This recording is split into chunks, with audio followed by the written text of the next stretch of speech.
they kind of just like go away and they become, you don't think about it anymore. I wasn't stuck in some story. So that's actually how my body confidence started. It's really interesting. And then of course with that, when you start to trust in yourself and know what's right for you at a more spiritual level and a deeper level, the respect, like I oftentimes, I love that self-love movement and I love talking about self-love and ways to practice it, but it's sometimes it's really hard. And I always encourage people and myself to land on that respect piece.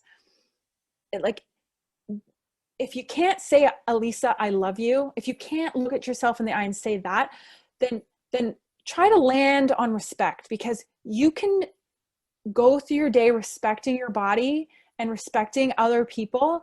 And it feels a little bit different, but that's kind of like the foundational start. So if I can't love myself and be really, happy for something shitty, I can at least respect the situation or experience at many different levels. Does that make sense? Yeah, no, that makes sense. So, I mean, the whole idea of you were open to then like receive, these lessons, but, for some people to get there, we all are open. We get to the point where we're open, but then we're reading self-help books to give us those lessons. We go to therapy. What were some of the things that you did to get those things, put those things in place? So I started to see a spiritual coach. Her name's Adele Stratton. She is amazing and she works virtually, and I like send everyone to her if they're interested in that type of thing. And what we started to do together, which did take a lot of time and a lot of work. And that was the thing. I didn't know what the work was. Everyone's like, you got to do the work. And I was like, well, what the fuck does that mean? Because like the work looks different to everybody. But what Adele did was she held space for me to A, be vulnerable AF, and B, she didn't try to smack a Band-Aid over the wound. She held space for me to be wounded, and she made it okay to feel wounded. And she made me realize that I am not actually broken. I'm just acting like I am.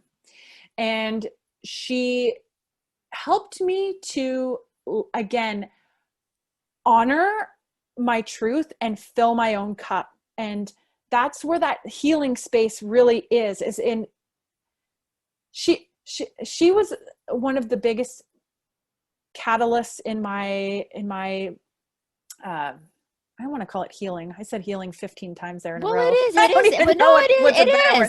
is a healing process. Yeah. That's part of your healing journey. Yeah.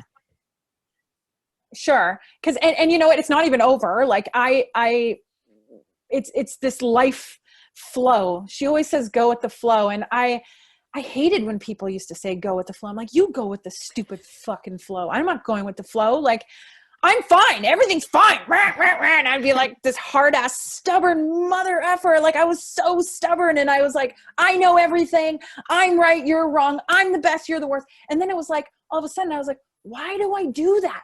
Where did I learn that shit? And how do I don't like this version of me. And so how it all started really with working with Adele is to pay attention and question, pay attention. And when paying attention is to become the non-judgmental observer. And that's where my awareness work started to come in. And this is why I teach and coach awareness. Was lots of people talk about awareness and mindfulness and mindset and all that crap.